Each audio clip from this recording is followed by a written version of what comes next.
Voilà, je vais essayer d'expliquer rapidement comment je procède pour les évaluations 2014-2015 en collège.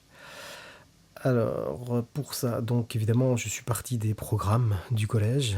Alors, dans les programmes, tout est détaillé. Par exemple, ici, en fait, on est sur un objectif du programme. Cet objectif, j'ai répertorié ces objectifs, on va dire, dans un tableau. Je les ai codés. Par exemple, celui qui est en rouge, je l'ai codé 6G109. Celui qui est en vert, je l'ai codé 6G116. Ces objectifs sous forme de tableau, bah, je les ai répartis en fait dans différents chapitres. Donc là, en fait, celui qui est en rouge, je l'ai mis dans le chapitre numéro 7. Celui qui est en vert, dans le chapitre 7 aussi. Et puis donc on peut se rendre compte que eh bien, celui qui est en vert, le 6G116, je l'ai également mis dans le chapitre numéro 3. Donc ça veut dire qu'un objectif peut se retrouver en fait dans plusieurs chapitres différents. Donc à partir de là, donc, il faut savoir que passer des programmes à cette liste d'objectifs n'est pas simple parce que je me pose souvent la question, est-ce que je peux pas regrouper? Est-ce que c'est intéressant de les regrouper? Puis après les avoir regroupés, en fait, je perds des informations. Donc je suis souvent en train d'hésiter. Et donc par exemple là, en fait, j'ai prévu de rassembler les trois qui sont là et puis l'appeler en fait 6D102 par exemple. Mais ce n'est pas un exercice si facile que ça. Ensuite, tous ces objectifs qui sont rassemblés pour un chapitre, eh bien, j'en crée un bandeau. Et les bandeaux, en fait, sont collés, chaque élève, chaque cahier de cours, en fait, les bandeaux sont collés à la fin de chaque chapitre. Donc, ce qui fait que l'élève, il sait quand son chapitre est fini et il sait également, en fait, quels sont les objectifs qui sont à atteindre pour le chapitre. Alors ensuite, j'ai conçu ce que j'appelle des rapides. Donc les rapides sont des évaluations alors par curseur. Donc ici, voici un exemple de rapide. Alors une question classique, une construction faite d'une figure. L'objectif à atteindre, c'est le 6G116, on en a parlé tout à l'heure. Et pour évaluer ça, je ne mets pas de note, je mets simplement en fait un curseur. Donc quand j'entoure le 1, ça veut dire que l'objectif n'est pas atteint. Et quand j'entoure le 4, évidemment, ça veut dire que c'est atteint. Alors voici un autre exemple de rapide, toujours en sixième. Voici un exemple de rapide de troisième où là en fait je ne l'ai pas rendu en fait à l'élève. Et donc là c'est loupé, c'est-à-dire qu'on est vraiment sur du cours, donc tout ce qui est identité remarquable en fait ce n'est pas su. Donc j'ai entouré le code 1, donc qui n'est pas une note, on est bien sûr un code. À partir de là, je peux compléter des tableaux. Donc tout ce que j'évalue, évidemment, en fait, je les garde en mémoire. Et puis pour chaque chapitre, je peux déterminer, donc je fais une moyenne de ces évaluations rapides. Et en fonction de la moyenne, si l'élève a code 3, 3, quelque chose jusqu'à code 4, je considère que le chapitre est acquis, ou atteint, on va dire, acquis plutôt. Et puis donc quand l'élève a en moyenne sur ces différents rapides code 1, 1, quelque chose, 2, 2, quelque chose, eh bien le chapitre n'a pas réussi. Et donc du coup, en fait, je n'ai pas le petit A. Ce qui fait que pour constituer des groupes de niveaux, des groupes de besoins, en fait, ou des remédiations, eh bien c'est beaucoup plus facile parce que j'arrive à savoir, en fait, assez rapidement quels sont les élèves qui sont en difficulté pour un chapitre donné. Je peux également faire une moyenne, c'est ce que j'ai proposé à mes élèves, donc une note pour un trimestre pour l'ensemble des rapides.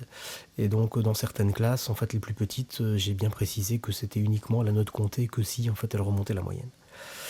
Ensuite, alors les devoirs de synthèse, donc les devoirs, tout ce qui est le plus classique, alors ça c'est un devoir qui était bien loupé, et donc du coup j'en fais également les devoirs de synthèse. Alors on voit bien donc sur la gauche que je peux faire les appréciations, les annotations, en fait tout ce qui est le plus classique pour donner des conseils à l'élève, et sur la droite je vais écrire toute une succession en fait de codes, 1, 2, 3 ou 4, donc qui correspondent évidemment à aux évaluations par curseur qu'on a pu voir tout à l'heure. Donc chaque question eh bien, donc est réussie avec un code 1, 2, 3 ou 4 et puis je l'indique sur la droite. Ce qui me permet ensuite de pouvoir établir alors un bandeau ou une synthèse du devoir. Et donc du coup, alors là, ce bandeau donc, est distribué en même temps que le devoir. Alors je peux déterminer pour chaque objectif qui a été évalué, donc si l'objectif est à revoir ou pas, s'il est acquis, s'il est non acquis en voie d'acquisition. Donc c'est ce qu'on peut voir sur cette image qui est là. Donc je recense évidemment en fait les objectifs qui ont été évalués dans ce devoir. Je peux également déterminer en fait les points qui ont été donnés pour chacune des questions. Et puis je peux donner également d'autres petites informations en fait concernant le nombre de notes en dessus, en dessous en fait de la moyenne, le nombre de notes, enfin la meilleure, la moins bonne, etc. Alors évidemment pour faire ça j'utilise un logiciel personnel donc que j'appelle PC Prof. Alors pour ça dans PC Prof eh bien c'est un tableur hein, et puis l'utilisation d'un tableur on va dire assez poussée. Donc Il faut que je donne le nom des élèves, évidemment. Il faut que j'établisse un barème. Donc là, on voit bien que pour chaque question, j'établis un nombre de points. Et puis, pour chaque question, eh bien, je l'associe en fait à un objectif donc, du programme avec les codes que moi j'ai pu établir. À partir de là, je lui donne également, en fait, de manière un peu plus lisible, quelles sont les compétences, mis à part les codes. C'est par exemple pour le premier, compléter un agrandissement ou une réduction déjà amorcée. Donc évidemment, il faut que je donne à mon logiciel. Donc c'est uniquement par des copier-coller. Ensuite, je vais pouvoir saisir l'ensemble des codes qui sont sur la droite de la copie, donc avec 4, 4, 4, 1, etc. Donc c'est toutes les ribambelles en fait de codes que je saisis sur l'ordinateur. Comme ça, il m'établit ce qu'on voit en haut à droite, donc la note sur 20, là elle est de 16. Et donc du coup, c'est la valeur approchée par excès à l'unité près de la note. En gros, je ne m'encombre pas de virgule, quoi, c'est suffisamment précis de 0 à 20. J'ai également en fait un bilan de chacun des objectifs en pourcentage, et puis je peux établir également donc une petite appréciation. Donc à partir de là, donc, je peux, en cliquant sur un bouton, avoir l'ensemble des notes et puis la moyenne. Ça me permet, en fait, avec des copier-coller ou quelque chose qui ressemble à ça, donc de mettre dans Educorus ou un logiciel de gestion de notes, tout ce qu'il y a de plus classique, assez rapidement. Ensuite, bah, j'établis en fait la synthèse, hein, le petit bandeau en fait qu'on a pu voir tout à l'heure, donc avec tous les détails. Donc juste en cliquant sur un bouton, ensuite j'ai plus qu'à l'imprimer. Et puis donc ce qui est intéressant aussi, c'est que je peux avoir pour la classe ou pour le devoir complet, donc les exercices qui ont été réussis ou pas réussis. Ça veut dire que lors de la correction du devoir, je vais m'attacher en fait aux barres ici qui correspondent au pourcentage de réussite, donc les plus basses. Donc c'est là où je vais essayer de passer le plus de temps par rapport aux autres qui ont été plus réussis.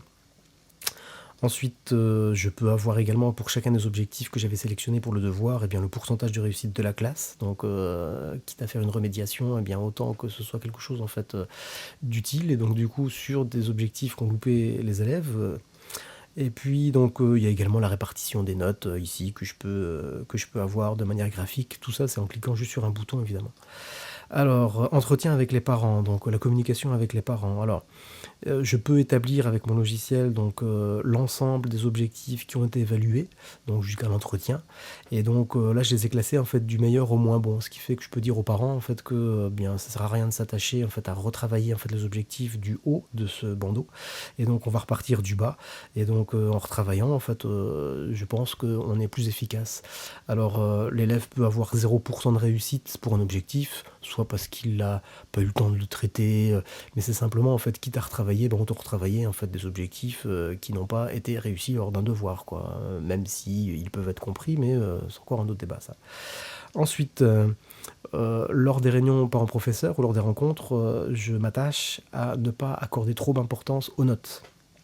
Ici, alors les évaluations par curseur ont comme avantage de pouvoir être propice à l'auto-évaluation. Et donc du coup, lors d'une réunion parent-professeur, eh bien ensemble, on coche, on entoure, donc avec le curseur, 1, 2, 3 ou 4. Et donc du coup, les notes ne correspondent qu'à un seul des critères. Alors j'ai choisi, ça c'est pour une classe de 6e, donc j'ai choisi uniquement comportement, motivation, autonomie, travail à la maison, et puis bon, calcul mental parce qu'on est en 6e. Et les notes n'interviennent que pour un seul des critères. Donc ce qui fait que je minimise un petit peu en fait le rôle de la note donc lors des entretiens. Alors ensuite, la dernière diapositive, c'est sacoche. Eh bien, l'évolution, en fait, alors mon logiciel, celui que j'ai créé, que j'ai intitulé PC Prof, donc il est très bien, hein, moi il me plaît bien, sauf que il est un peu compliqué. Et donc du coup, il y a une base de données, en fait, qui est que sur mon ordinateur, etc. Donc du coup, j'ai beaucoup de difficultés à le partager, en fait, avec d'autres collègues. Et donc du coup, l'idée, c'est de pouvoir le simplifier, ce logiciel que j'utilise, et le simplifier, en fait, pour qu'il existe en amont de sacoche, qui sacoche lui permet justement de garder en mémoire tous ces scores des différents élèves. Donc d'un côté en fait j'aurai toujours mon logiciel pour pouvoir directement eh bien, rentrer les informations de la copie.